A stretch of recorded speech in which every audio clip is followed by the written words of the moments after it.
Is a partner and an ally in this fight against poverty, fight for working people, working families, and I know that she wishes she could be here, and you all are carrying on this fight, and we're working diligently to pass this entire Build Back Better plan, and the Congresswoman, along with all of her progressive colleagues, are working alongside with you.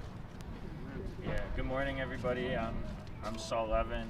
I use she, him pronouns. I cover climate and labor policy for Congresswoman Cori Bush, and I just came on her behalf today to say, welcome to our office. Thank you for being here. Thank you for the fight. We stand with you. She comes from the same communities, and if she wasn't in St. Louis doing the most she possibly can for those who have the least in St. Louis, she would definitely be here right now. But we're excited to keep working together, both to pass the Build Back Better and to keep going and doing whatever we can to build a more equitable and anti-racist society. So thanks for being here. Thank you. Thank you. Forward together. Not one step back. As Reverend Liz and Bishop come, we're going to keep our masks on in the back, but as you come up, if you feel comfortable for the camera, we're projecting that way, you can pull it down if that's all right. So this time we'll have Reverend Liz Theo Harris. All right. Good morning. Good morning. It is an honor to be here with this amazing group of leaders from all across the country. We're here from the Poor People's Campaign, a national call for moral revival, and we are organized in nearly every state across this country with 200 partner organizations and thousands of faith leaders and activists and advocates all over the nation who are coming forward to say, we must lift from the bottom. We must lift from the bottom in this Build Back Better plan and in all of the policies that are put forward from this U.S. Capitol, because everybody can rise and thrive in this great society. We're here especially today with a group of poor and low-wage women workers from all over the country, and we're here to raise the question, can our nation afford not to invest in essential workers, not to invest in climate resilience, not to invest in child care and health care, and making the child tax credit and other programs that lift from the bottom so that everybody can rise permanent and fully funded? Because we're here because we are those that are most impacted by cuts being proposed to the Build Back Better plan and to all the policies coming forward in this moment. What we know and what this pandemic has laid bare is that women, people of color, poor communities have been disproportionately impacted. And so what we need to see, what we need to say is that by stripping the provisions that help women, help people of color, help poor communities, help essential workers recover, that those that are standing against this, Manchin, Sinema, all of those folks that have the power in their hands to do something, they are compromising with the lives of essential workers, with the poor. They're sending a message that people's lives and their work doesn't matter when we know that this is a lie. So let us be clear. There is no recovery from this global pandemic, from the economic crisis that we're seeing all about us, without ensuring that women and all poor and low-income people have the protections that we all need and deserve. We hope that Congress, the Biden administration, does not cower to the will of a couple of senators by ignoring the will, demands, and needs of the vast majority of people. We, in this campaign, say we are going to move forward together and not one step back, and that's what we're doing here in Washington today. It is my great honor to be here with the Reverend Dr. William J. Barber II, co-chair with myself of the Poor People's Campaign, a national call for moral revival, and an important moral voice in this fight. Thank you so much, Reverend Barber. Thank you. Forward together. Not one step back. Because it is most important today that you hear from the voices of these women who represent women, men, children, families, the disabled from all over this country. I want to simply say that this is our question, and the question that ought to be the center of the debate here in Congress. It shouldn't be whether or not it's 3.7 trillion or 4 trillion or 6 trillion, because truth of the matter is all of those numbers are too small. The economists have told us that need at least 10 trillion. So we should see all of this as a step, not as the end of a journey. Secondly, we shouldn't be talking about just trillions of dollars and just in terms of cost. what we should be talking about is this question. How, it's not how much does a bold Build Back Better plan cost, but how much does it cost lives and hurt people not to build back better? In other words, it's not what is the cost of lifting from the bottom, but what is the cost of not lifting from the bottom. It's not what is the cost for this nation finally to come to terms with 140 million people living in poverty and millions of people working every day for less than a living wage.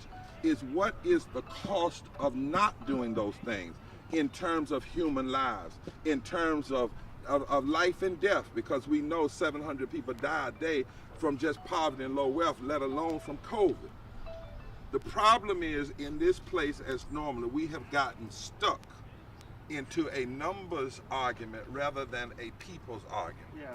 We're talking about the gross domestic product and rather the gross development process of human beings, because we know that a moral agenda is an economically sound agenda. This Build Back Better is a step toward investing, and there's more investing that has to happen. We have a plan that talks about the third reconstruction, ending poverty from and low wages wealth from the bottom up. What we should be talking about is when Manchin or Sinema says we don't want this, what you're really saying is we don't want women, poor and low wealth women. We don't want workers, and we need to make people say that. When you say you want to cut, who are you talking about cutting? How in the world can you talk about 3.7 trillion being too much when we spent $21 trillion in war since 9/11? $21 trillion. How can you suggest that 3.7 trillion is too much for the nation when billionaires made nearly 2 trillion, and it's just a few of them, since COVID began? How can you say 3.7 trillion is too much when in fact 84% of the first COVID bill went to corporations? The arguments are all off center. And we say to Democrats, come back to the people. Mr. President, stop making this the argument about the dollars and put people around you who you're trying to help. Show the faces of the people. Do what Franklin Delano Roosevelt and others had to do. Make this a moral issue. Congress people, this is a moral issue. This is a constitutional issue.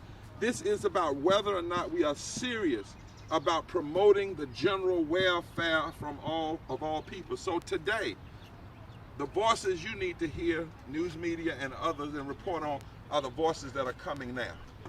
The voices like Pam Garrison from West Virginia, and Faith Lee, a gig worker and DoorDash driver from Silver Spring, Maryland, and Marcella Ramirez, a produce packer from Philadelphia, and Emily Johnson of Pearl, Mississippi, a low-wage worker and advocate for victims of human trafficking, and Adriel Downing of Lexington, Kentucky, a game day employee at the University of Kentucky, and Katrina Corbell, a low-wage worker on disability from New York, and Kaylin Marine Barker of West Virginia, a low-wage worker, and Joan Steele, a home health care worker from Phoenix, Arizona.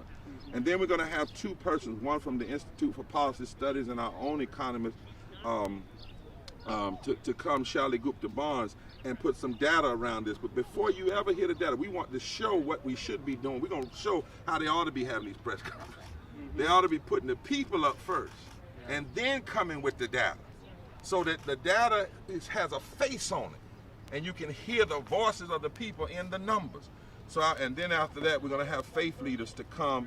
Everybody's coming in 2 or 3 minutes to talk about why this is a moral issue and a matter of faith. Sister Rochelle Friedman, the Coalition of Human Needs, she's a nun.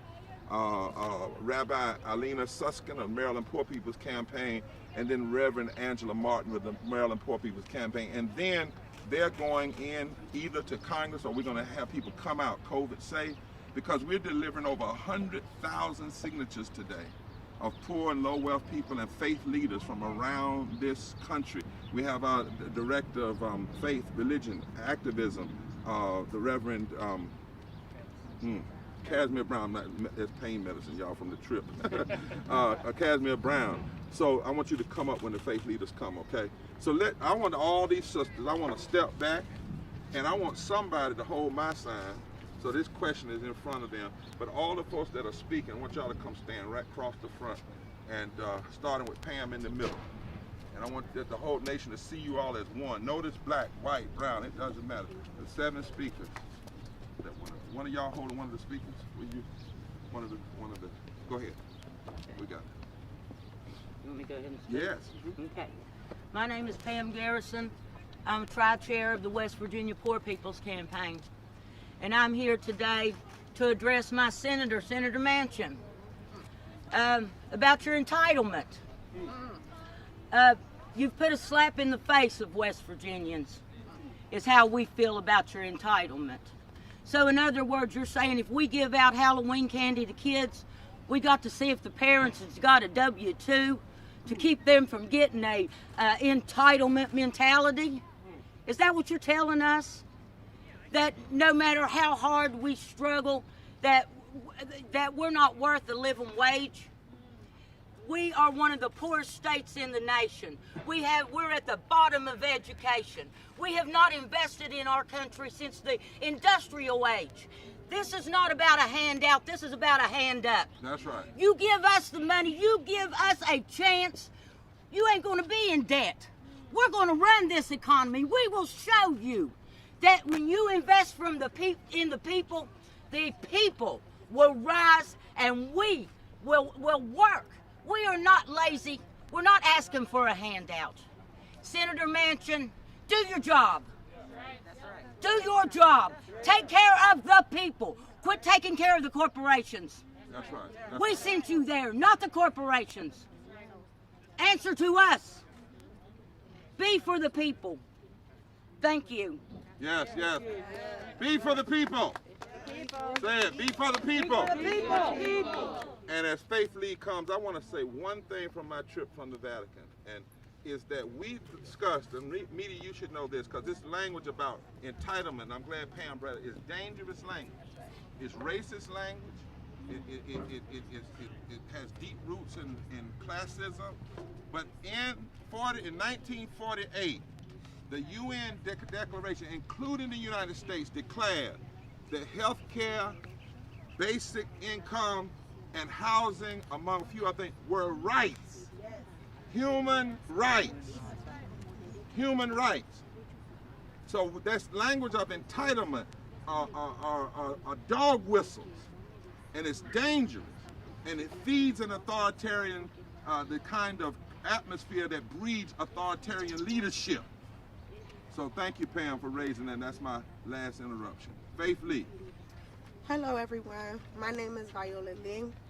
I'm a mother of 3 and unhoused, a low-income wage worker.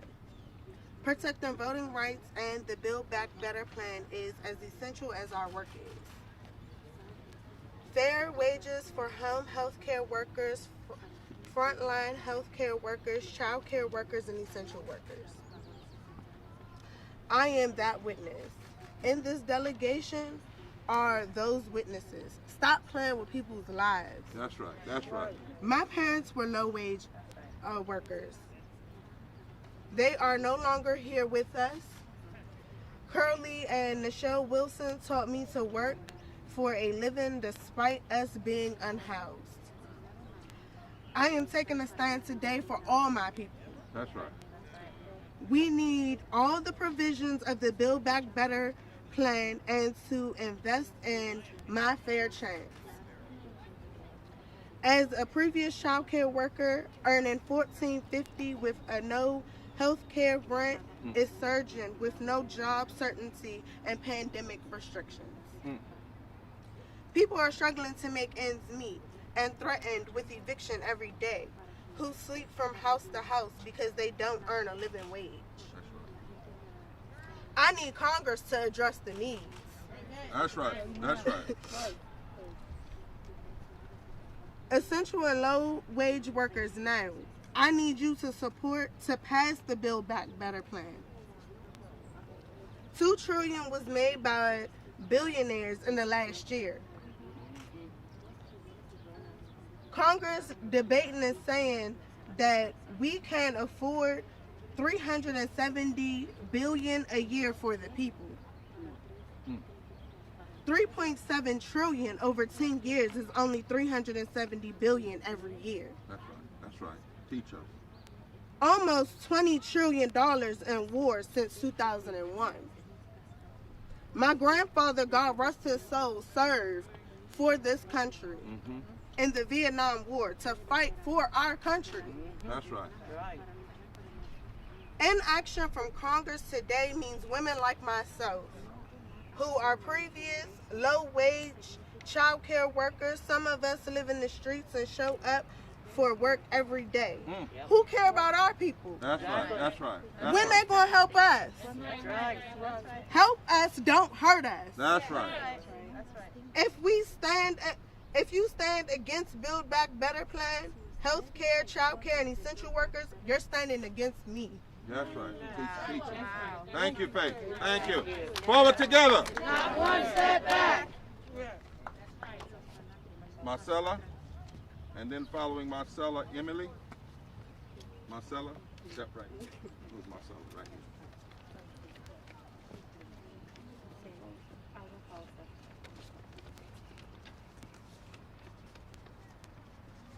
Thank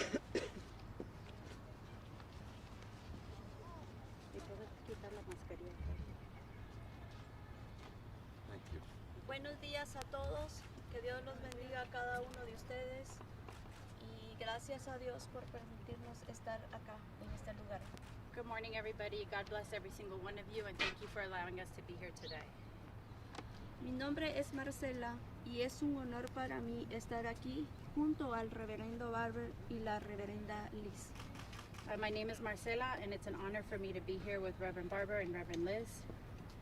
Muchos otros líderes más en la campaña de la gente pobre para elevar mi voz y exigir que seamos tomados en cuenta. And with so many other leaders in the Poor People's Campaign to raise my voice and demand that we be taken into account. Soy miembro de MILPA, el movimiento de inmigrantes líderes en Pensilvania. Soy uno de los millones de trabajadores esenciales de este país. I am a member of MILPA, the Movement of Immigrant Leaders in Pennsylvania. I am one of the millions of essential workers in this country. Somos los que producimos demasiada riqueza para esta nación, los que no podemos tener descanso porque no podemos faltar al trabajo y los que corremos riesgo de ser despedidos del trabajo si faltamos un día para poder reclamar un trato digno a través de nuestro movimiento. We are the ones who produce so much wealth in this nation. That's it. The ones who cannot rest during the pandemic. We are the ones who do not have the right to get sick because we cannot miss work. Those who run the risk of being fired from work if we miss a day to be able to claim decent treatment through our movements.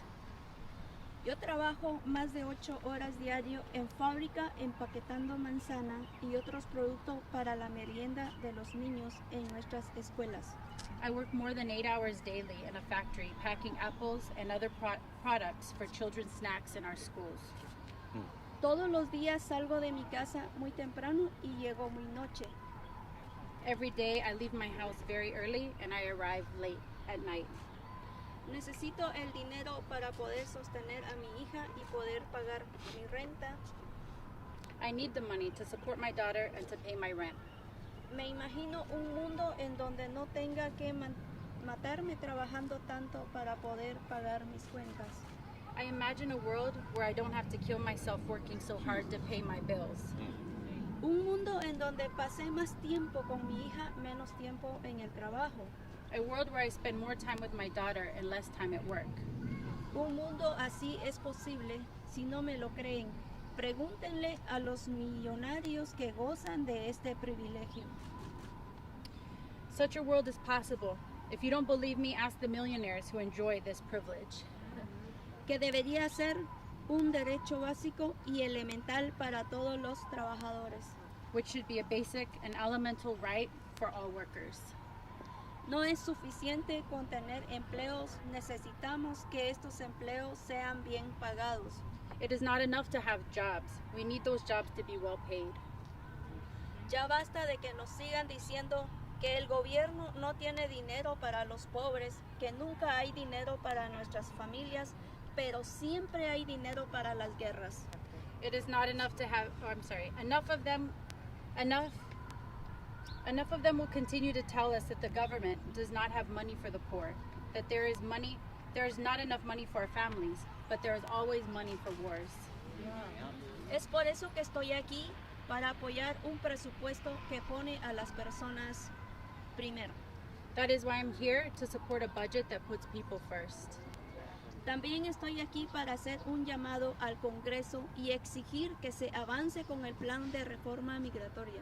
I'm also here to call on Congress and demand that the immigration reform plan be moved forward. No somos 11 millones de migrantes, somos 11 millones de seres humanos que estamos sufriendo en las sombras al mismo tiempo que estamos produciendo billones de dólares que jamás son devueltos a nosotros. We are not 11 million immigrants. We are 11 million human beings who suffer in the shadows at the same time that we are producing billions of dollars that are never returned to us. Sabemos que la vicepresidente Kamala Harris tiene el poder de incluir la propuesta de ciudadanía en el paquete de reconciliación y esto debe suceder.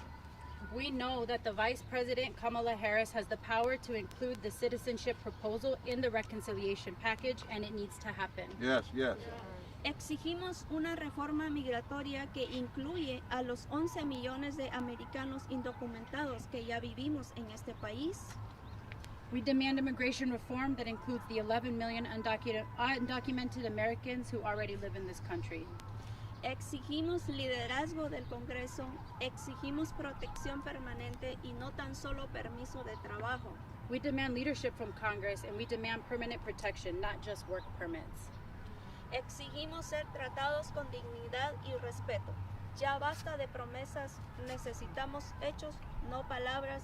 Muchas gracias. We demand to be treated with dignity and respect. Enough with promises, we need deeds, not words. Thank you. Thank you. Thank you. As Emily comes, we want to also say to the members of the media, we're here today, we're going to be here through this, but regardless of what happens with this Build Back Better plan, June 18, 2022, we're coming by the thousands, and these are the voices and the faces and the stories and the demanders that will be facing the nation. Good morning. Hello, my name is Emily Johnson. I'm a native of Mississippi. I'm here today as a low-wage worker, a survivor of the sex trafficking industry, formerly incarcerated and living in long-term recovery from drug addiction. To say Congress, poverty, racism, low wages, lack of health care, voting rights, and exploitation does not have a color or a party. That's right. I'm a single mother of 4, working 2 jobs and barely making ends meet.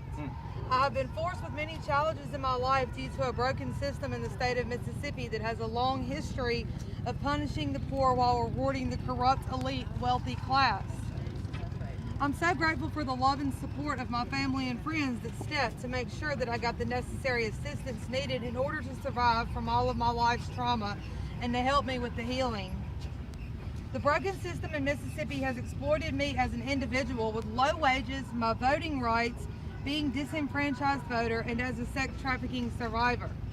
The broken system that I speak of is responsible for a lot of my brokenness even into the adult years, but it's not just in Mississippi, it's all over this country. That's right, that's right. We have U.S. elected officials that spend more time dealing in sex trafficking of children and young adults on the taxpayer dollars while they should be in D.C. handling the business of the people, like raising minimum wage to $15 per hour, Yes. providing health care for all, protecting our immigrants, and stop our children from being victims of modern-day slavery through sex trafficking. Mississippi prides itself on exploitation of its people. I'm here to tell Congress we can no longer rely on states such as Mississippi that just abolished slavery in 2013 to do the right thing. Mississippi has shown this country far too many times that doing the right thing is not an option. We need laws changed on a federal level. I'm a low-wage and essential worker, and I need Congress to address the needs of essential and low-wage workers now and to invest in my fair chance.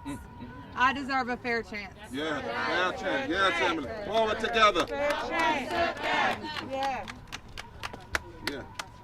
Adrielle. Thank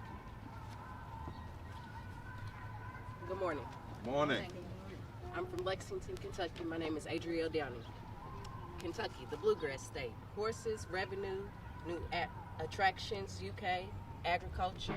Mitch McConnell, the longest, richest congressman. New buildings constantly built for people not even in our community. How do we obtain these jobs when the jobs is required for you to have at least 4 years or more of experience? Mothers unable to provide for our kids when the jobs require you to work at least 12 hours or more and the wage of the job is only 8 hours. How do I know? Because I'm in that predicament. I have a job, I work 1 day a week, 13 hours. That's the only way I provide for my son. We live with my mother. Yes, I'm a former convicted felon. I've gained some of my rights back, and I would like to help others gain their rights back too. That's right. We start that with voting. Yes, we go out and vote, but we get nowhere with our votes. Felons can't get jobs, but we get jobs and still get nowhere with that. That's right. Why? Because we've been reformed, but reformed and you get nowhere with that. We can't even get a place to live because it takes 10 years after you've been reformed to find somewhere to live in Lexington, Kentucky. Housing is blocked. What's the purpose of re-entry? What do? You find a problem and you find a solution, but the only solution is for people who have a pill addiction problem. I don't have to have a pill addiction problem. I shouldn't have to find a place for me and my son to live. That's right. That's right. That's right. So what do we ask? We ask for Mitch McConnell to help us. Mitch McConnell, you've been here for years. That's right. Years. You are one of the oldest in the building. Please help us. We get tired of asking for help. We don't want to beg you. We shouldn't have to beg you. That's right. That's right. Everyone's asked to get their life together. Everyone tries. We go down rough paths. Even someone in your own family might go down a rough path. You might not even know. No one wants to be a Tony Sullivan or a Breonna Taylor from Kentucky. We all just want peace and justice to raise our kids without being judged or convicted. That's right. Like we've previously been for years. Years and years and years. Years and years. Please help us. That's right. Without us having to keep coming to Washington to ask for help. We should be able to stay in our homes. That's right. Without having to spend the little pennies that we do have. That's right. To come and ask for help. Thanks. And once again, my name is Adrielle Downing from Lexington, Kentucky. If anybody in Lexington needs some help and you're a previous felon, please contact me. Thank you. Say, how much? Does it cost? Not to fund economic justice. How much does it cost to continue poverty and low wealth? How much does it cost in lives, in justice, in well-being? These are the questions. Economic justice, voting rights, all go together. It is criminal, immoral, to rob the poor and low wealth of their rights. Pass this first step. Bold Build Back Better. And then continue. Pass full voting rights. And End the filibuster. Make sure we lift from the bottom. Ensure immigrant justice. The time is now. Past time. Do it now. Our next person is Katrina. Katrina, as you go up, this Reverend Barber showed us how we want to be very loud as we have other noises around us so everyone can hear us. That's right.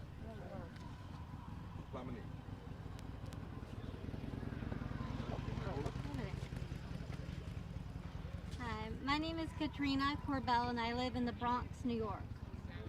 I am one of the many freelance gig economy workers impacted by our current post-COVID economy. Congress needs to stop playing games with our lives and needs to address the needs of essential low-wage workers. We want to make sure there is a witness that says protecting voting rights and the Build Back Better plan is as essential as our work is. We in this delegation are those witnesses. We need to stop asking how much does that cost. That's right. One thing I wanted to talk about today also is that paid family and medical leave is one part of the Build Back Better plan that affects my life and my story. That's right. I've had 2 brain surgeries so far, and my mom ended up losing her job simply by staying home to take care of me after my, I guess what you would call the biggest brain surgery. It was a few years ago, like probably 15 years ago, but it was something that is going to be covered under the Build Back Better plan. That's right. If it actually passes as it is and is not compromised and taken away, parts of it are taken away. So for all of the parents, especially the mothers out there that would choose the livelihood of their children over, you know, risking work because they needed to stay home for 4 weeks to make sure their child is okay, that's what we need to be thinking of and asking Congress to actually do their job and pass the Build Back Better plan. Stop playing games with people's lives. This legislation is about me. This legislation is about us. That's right. It is about real people, low wage and essential workers. It is shameful that Congress is debating that we cannot afford $370 billion a year, like for 10 years, or for $370 billion for a year, when we're spending so much more on war, when so many of us are not approving of the wars that Congress keeps spending money on. That's right. So please listen to your constituents and actually pass the Build Back Better plan as it is. Thank you. That's right. No war. No war. Lift the people. Lift the people. No war. No war. Lift the people. Lift the people. Kaylin Marie Barker. Our powerful sister from West Virginia. My name is Kaylin Barker.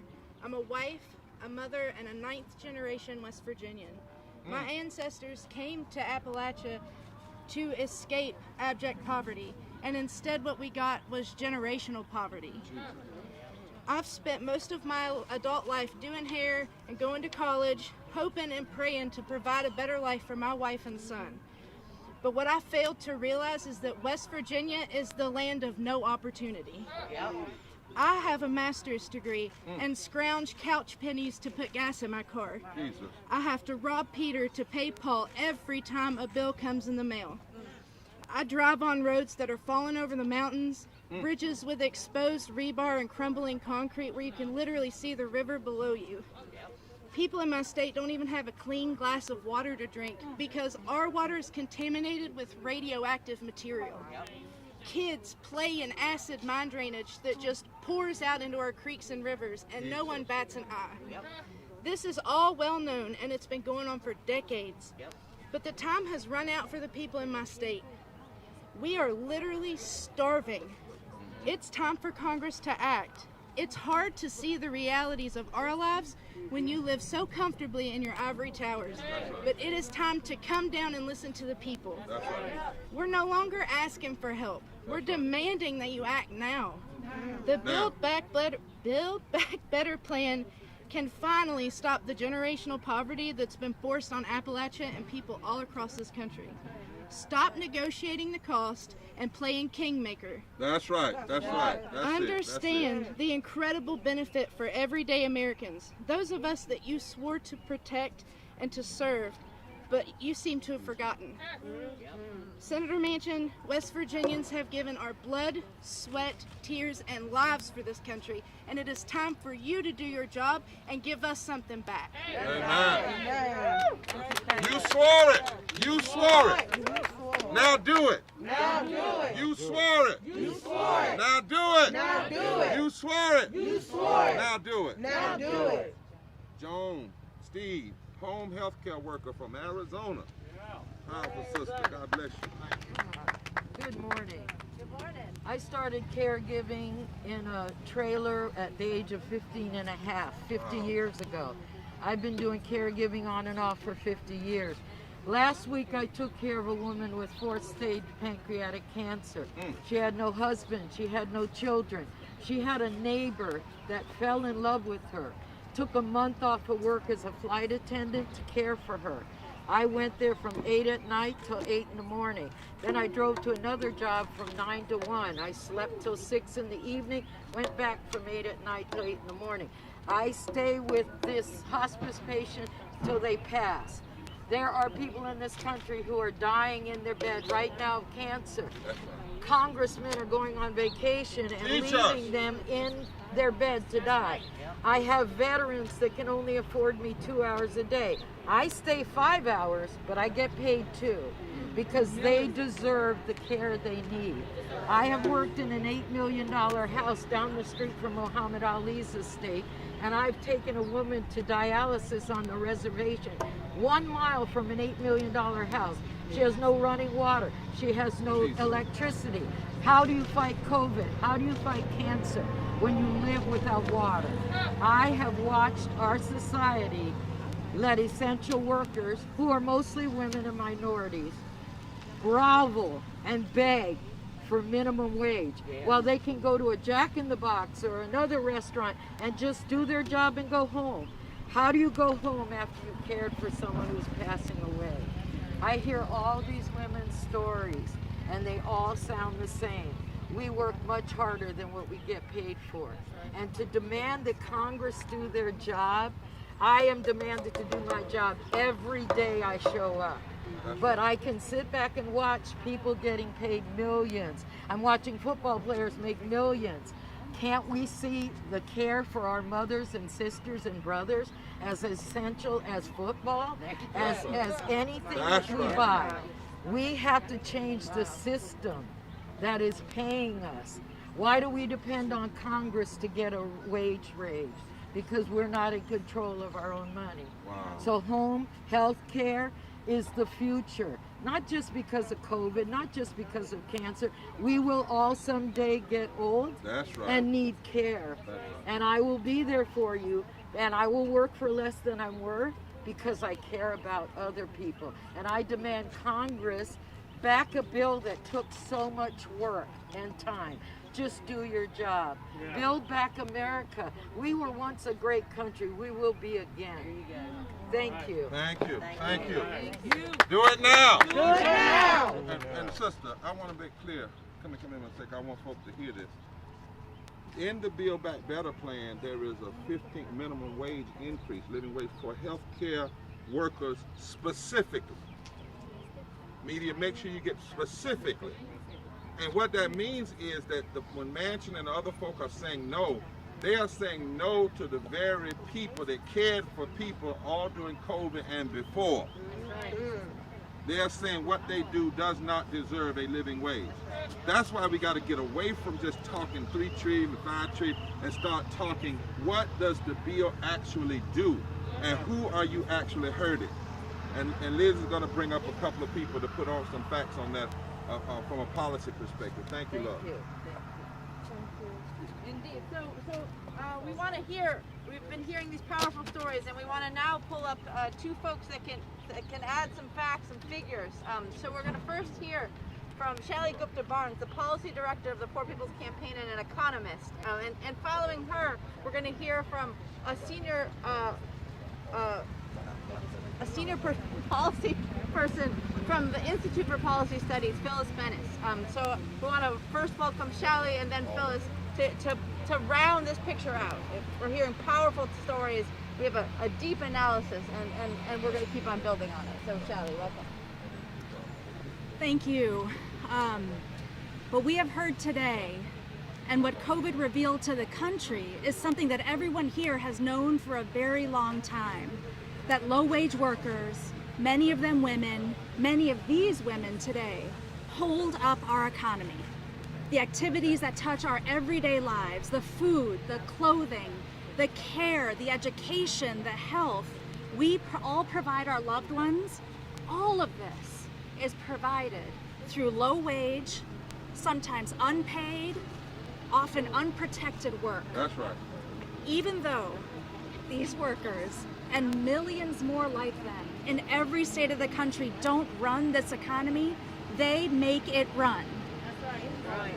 And for a second, we called them essential workers, but paid no essential wages, did not give essential protections, did not have essential welfare programs, did not even, as we heard from Marcella, give them the right to get sick. And now we're talking about building back better, but whittling down what is already a $3.5 trillion compromise when we need 3 times as much and more. These compromises will all come at the expense of these women and the millions of low-wage workers and poor households in the country. And what happens in these households impacts our entire economy. Poor and low-income households that are financially fragile, that can't meet their needs, that are burdened with debt, they reflect a fragile economy overall, one that's based on wealth inequality and war and militarism. And that is not just immoral, it is bad economics. That's right. That's right. Well, policies that lift the load of poverty, that ensure life, liberty, and the pursuit of happiness for us all, lifts our economy. Later this week, Friday, we're releasing new findings on the power of these and so many more low-income voters in the 2020 elections, whose main concerns are around health and economic well-being, and who turned out in historic numbers to vote last year. What does all of this tell us?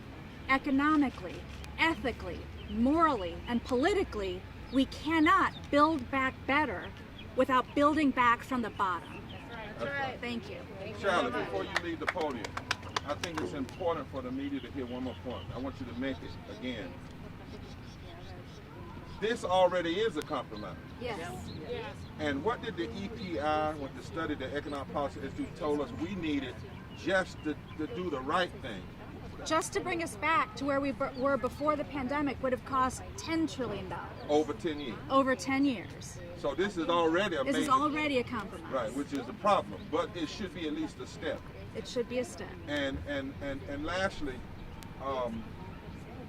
you made the point that we don't separate moral and economic, because a moral economy that lifts from the bottom is a good. I just want to re-emphasize that point. Yes, when we live policies that provide income and wages and health care and the welfare for everybody, for poor and low-income families and poor and low-income households, they lift our entire economy. And just last night, stay right there. Just last night, the Nobel Peace Prize was given to 3 economists who overturned years of lies that we knew were wrong, that said if you raise wages, it's going to hurt hiring. 3 Nobel Peace Prize economists did a study and said that's exactly wrong. That in fact, raising wages does not hurt hiring, does not increase, make more unemployment. It in fact is good for the entire society. And that's a major bombshell in the sphere of economics in this moment, and we should be talking about it. That's right. Yeah.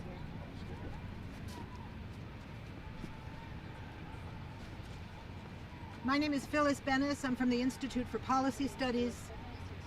We know that the moral budget produced by the Poor People's Campaign and the Institute for Policy Studies reflects the fact that in this, the richest country in the world, the richest country in history, it is a crime that there are still 140 million poor and low wealth people.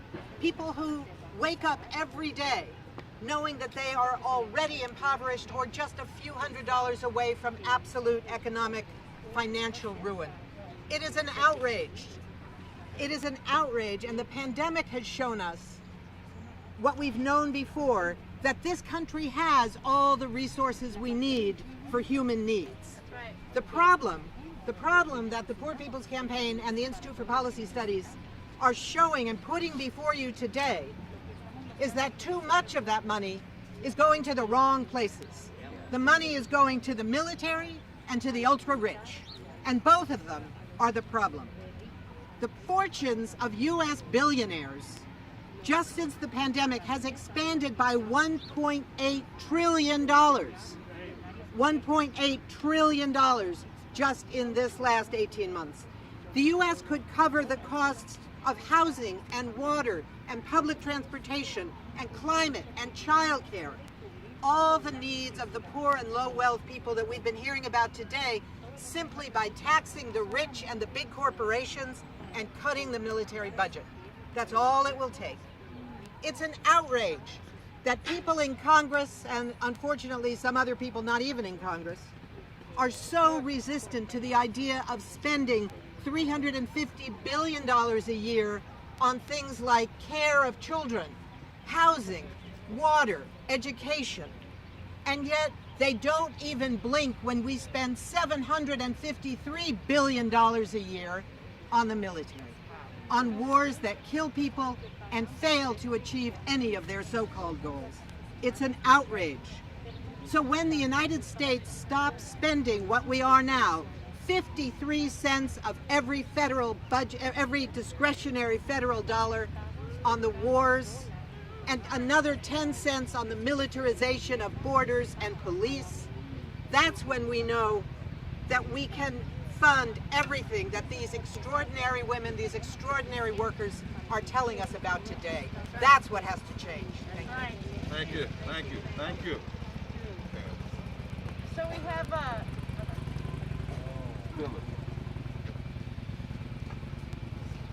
Good afternoon, good morning. I'm here now to introduce 3 moral and faith leaders to talk about why we should not be putting price tags on people. It's time to start helping people and stop hurting them. This is the cost. We are the cost if you do not pass the full Build Back Better plan. You will now hear from Sister Friedman, Rabbi Alana Suskin, and Reverend Angela Martin. Thank you, Sister Friedman. It is an honor to be here this morning.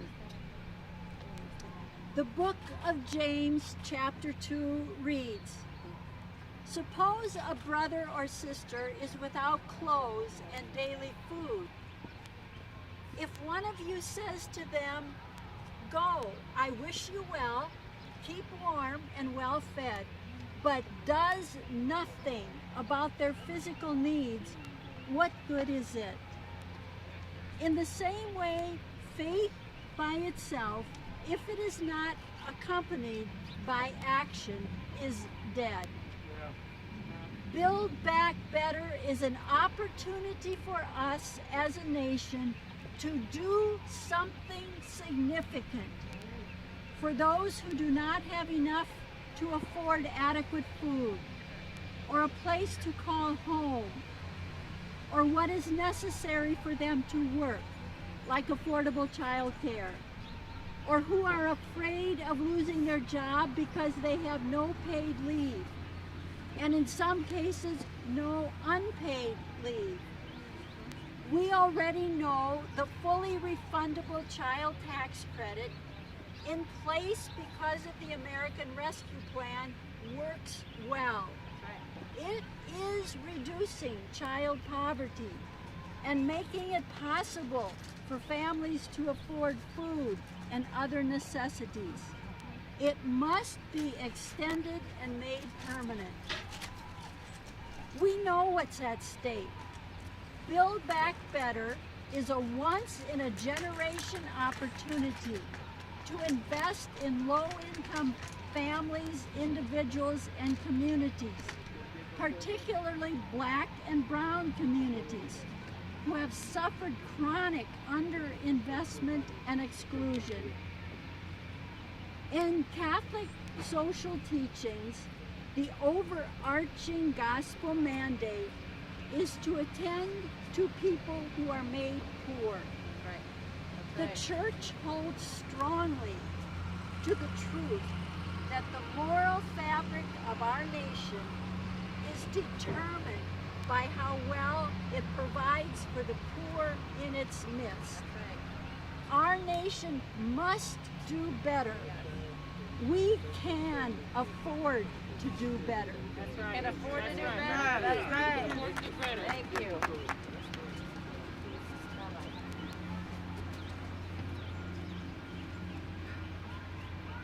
Good morning. I'm Rabbi Ilana Suskin. We have just heard over the last few minutes the voices of Americans crying out. We've heard the voice of America crying out. And let me tell you, Hebrew Scriptures has a lot to say about voices crying out. Starting this week, in the Jewish community, we read the Hebrew scriptural portion, starting the story of Abraham. Next week, Abraham gets into an argument with God over the city of Sodom. Now, people may have heard of that city. It's very famous for its attitude towards the poor. In Ezekiel it says, "Behold, this was the iniquity of my sister Sodom. Pride, fullness of bread, and careless ease was in her and in her daughters. Neither did she strengthen the hand of the poor and the needy." The sages tell us specifically that the destruction of Sodom was due to their failure to help the poor. The key point is that even though their land was described as a land from which bread comes and has the dust of gold, they refused to share with the poor. They refused to act in any way, and they valued things over people. Anyone who even tried to help the poor was punished by the citizenry. The cry of Sodom and Gomorrah is great. That is what it says in Genesis 18, and that is why God destroyed Sodom. And of course, in addition to Sodom, we know that when voices cried out, God hears. In Exodus, when the Israelites cried out because they were oppressed, God heard their cry and acted. And later on in the book of Exodus, after the Israelites have left Egypt, God specifically says that if you mistreat the poor and the powerless, I will heed their outcry as they cry out to me. God will get angry.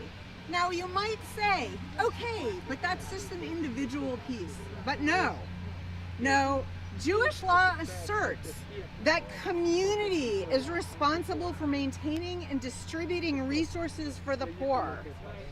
We as a nation are incredibly wealthy. It is a land from which bread comes and has the dust of gold, just like Sodom. It is a scandal that 140 million poor in this country go unheard as they cry out to be heard. We are here with the voices of Americans crying out, and it is our responsibility to act. And I want to say, going back to Abraham, right, to Sodom, why was it that Abraham was the one chosen to go out, lech lecha, go out from your birthland? There's a story in our commentaries that says Abraham was walking one day, it's a parable, and he said he saw a birah doleket, a burning city. And he said to himself, could it be that this place has no master? And God looked out from the window and said, I am the master. And the commentaries say that because Abraham understood that this was troubling, this burning city troubled him to act. That is why God told him, go out, because you must act. I am the master and I am in you to act. And that is what our job is as individuals, and it is our job as communities, and it is our job as a country. I am here today with the Poor People's Campaign to say that as we are talking about the budget resolution, we are not hearing the voices of the poor and the powerless. They're right here. That's right. They can speak, and it is our law to hear them. Every person in this country has a voice and a vote, supposedly. But we need to make sure those voices are heard and those votes are counted, and stop asking about the budget. How much does this cost? It costs every soul in this country, every precious soul. In Sodom, they believed that things were worth more than people and profit was more important than community. We do not believe that. People are the most important thing. How much is the status quo costing us? It is costing us 140 million souls. Every one of them priceless. That's right. We are calling on Congress to pass the full budget resolution. Every provision of the Build Back Better plan. Every single one of them. Thank you. Forward together. Not one step back. Forward together. Not one step back.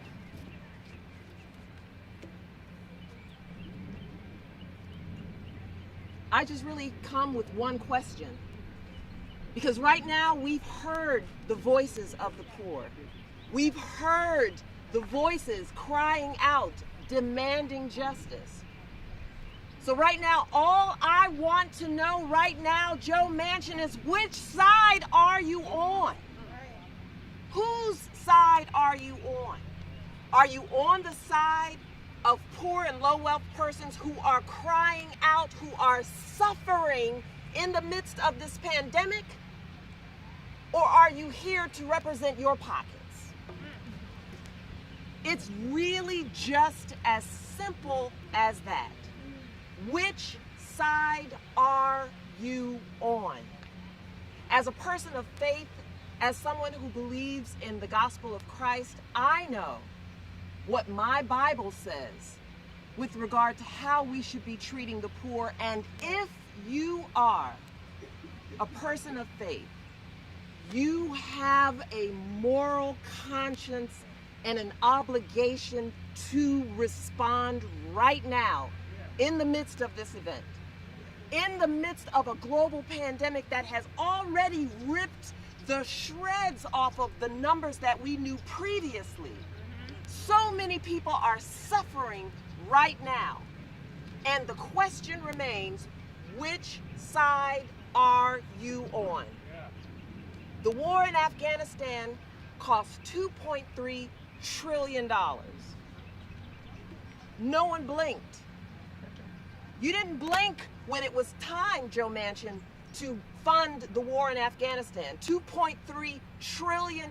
You know what $2.3 trillion could do for poor and low-wealth persons in this country? Poor and low-wealth persons could have health care. We all could have health care. We all could have education free. We all could have benefits that would support us. You didn't blink. You did not blink when it came to giving yourself a raise.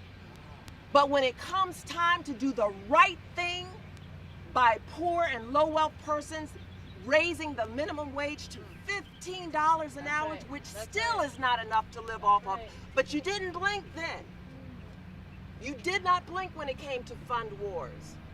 And at this point, we've spent $2 trillion. $2 trillion is what billionaires have made during the course of this pandemic. $21 trillion were spent on militarism. You did not blink. But when we ask you to help the poor, you now want to deal with numbers. We've got numbers, Joe Manchin. We've got numbers. The poor have numbers. It's called votes. It's time for you to do what's right and stop fudging on your numbers. It's time for you to do what's right by the people in your state, by the people in this country, and it is time for you to do what is morally, foundationally sustaining for our country. Which side are you on? Which side are you on? That's right. Thank you. Thank you. Thank you. So we have heard some powerful words today. There's kinds of stories that have to be at the absolute center of our moral discourse and of our political discourse. And we have made those voices and those stories loud and clear here at the Capitol. We are now getting ready to welcome one of the Congress people that has been supportive of this work. And as before, we go and kind of deliver these more than 100,000 signatures, people calling forward a bold Build Back Better plan, bold policies that lift from the bottom. We will then get some instruction from Reverend Rob Stevens about our next steps, about how we're going to take our message and take these demands to our representatives, and then we'll continue to push out throughout the week, the day, the kind of organizing that people are doing coming forward. So Rob, I don't know if you have instructions for us now. I do. All right. All right. Amazing, amazing, amazing stories. Emily and Adriel, if y'all would come back over. We're excited that Representative Khanna is here. If you would come in, we're going to close this out. First with Representative Khanna to say hello and bring some greetings, and then we're going to do a blessing on Congress. And then afterwards, we're going to go over and do a photo shoot and some more videos of y'all here. They say that the shortest distance between two people is a story, and that's what we've heard today.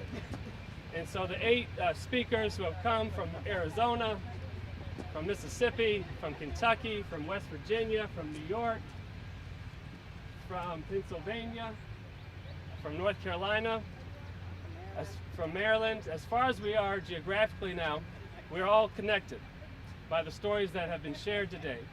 We have been strengthened and emboldened by them. So in the symbol of completion and wholeness that we are trying to build, we're going to be in a circle here. And Representative Khanna, if you just step right there, and actually, if you get, we'll hear you better if you're close over here. And just to give us some greetings. Well, thank you. Thank you to the courageous women who traveled to Washington to tell your stories. Thank you to Reverend Barber and the Poor People's Campaign. It's so important that we hear you and we hear what is at stake. People like to talk about all these numbers, but that's not what the Build Back Better plan is about. This is about dignity. It's about whether people are going to get some help to make sure that their kids have clothing, to make sure that their kids have food, to make sure that their kids have education. It's about making sure that a person can work and still be there for their kids and look after their kids and have the opportunity to do both. It's about making sure that someone can get dental care, that someone can get a hearing aid, that someone can get eyeglasses. It's about making sure that folks can go and get a basic course that they may need to move up in their job, to get a promotion. It's about making sure people get decent wages and are paid for the work they're doing. These are the things that are at stake. For too long, this country has abandoned the working class. For too long, this country has not treated people fairly who are doing the hardest work, who are on the front lines. And that must change. There's too much frustration, too much anger out there saying time to actually be just. Time to pay people what they deserve, to treat people the way they deserve. And so your voices, your stories in this movement are being heard not just by me, but by many in the halls of Congress to remind us about what is at stake. And that is why we must deliver on the President's Build Back Better agenda. So thank you for being here. Thank you. Thank you. Thank you. All right. Thank you again, everyone. We know that we're an interfaith movement, but that doesn't mean non-faith. We just like this Congress has abandoned us oftentimes, but we're not going to abandon the Congress because that's our house, and that's the people's house. And with faith as well, while faith has abandoned us sometimes, we're not going to abandon faith, just as we've seen here with faith leaders are coming in. So this prayer is for everyone. And so if you would join me in a circle here, and we're just going to reach our arms up, which is to the Congress, as we close this out. Holy Creator of everything, we know that in the struggle for justice, we have cosmic companionship. We thank you for joining us this morning with these 8 powerful women, leaders and workers who have told their story, a sacred offering to this movement. We promise and pledge that we will be changed by these stories, both here and online, to do your work in the world more and more ferociously and aggressively and with great strength. God, we have been strengthened by these stories and these women leaders to go and fight for the full funding of the Build Back Better plan that will heal the nation. If we indeed want to heal the soul of the nation, then we must heal the body of the nation first. And that's what we're here to do. The infrastructure of our economy, the infrastructure of our lives, and the infrastructure of our democracy. God, we say it now, and we believe it will be so, and that by the end of the month we will have victory. And even though we may not have victory in this Congress, we know that we will have victory because we've already won the battle of your justice by stepping out on faith and doing your work. We pray all these things in your mighty, loving, and tender names. Amen. Amen. Forward together. Not one step back. Forward together. Not one step back. All right, appreciate everybody. So we're going to do a photo shoot of the 8 speakers up on the steps and get some video too on your phone. So find your favorite sign, all 8 of y'all, and we're going to come over here to the steps. And okay, we'll bring you over signs.